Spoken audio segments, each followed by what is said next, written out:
అయినా నిన్ను తిట్టడం నాకు మాత్రం సరదానా చెప్పు. అమ్మా ఫస్ట్ ఆయన నాకు సారీ చెప్పను. అనవసరంగా అరిచారు నిన్న ఆయన. నా ప్యాంటు షర్ట్లు ఏం చేశాయండి? ఓకే సారీ, సరేనా?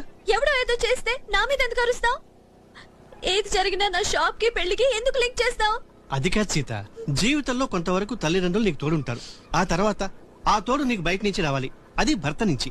వాడు కూడా మగాడే కదా, సపోర్ట్ చేస్తాడో చంపేస్తాడో ఎవరికి తెలుసు? అది కాదు సీత. నాకు మీ మీద ఏమీ కోపం లేదు నాన్న.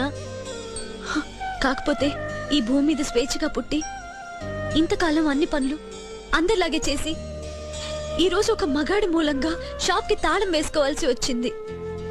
కెరీర్ ని మార్చుకోవాల్సి వస్తోంది. అదే నా బాధ, అంతే. మేబీ ఆ ఇంకో మగాడి వల్ల నువ్వు అనుకున్న కెరీర్ లోనే పైకొస్తావేమో. అలా ఎందుకు ఆలోచించకూడదు? థ్యాంక్స్. అలా జరిగినప్పుడు ఒప్పుకుంటా. అలా జరగడానికి ముందు నువ్వు పెళ్లి చేసుకోవాలి కదే. అయినా నాకు ఇలా స్టాండర్డ్ జాబ్ చేసే వాళ్ళు అస్సలు నచ్చరు నాన్న. ఒక జాబ్, చిన్న సైట్, పిల్లలు, రిటైర్మెంట్ ప్లాన్ ఎక్సెట్రా ఎక్సెట్రా. పోనీ ఆలోచిస్తున్నావని చెప్పనా? ఏమీ మాట్లాడకపోతే బాగుండదు కదమ్మా. చెప్పు. అయినా నిన్ను తిట్ట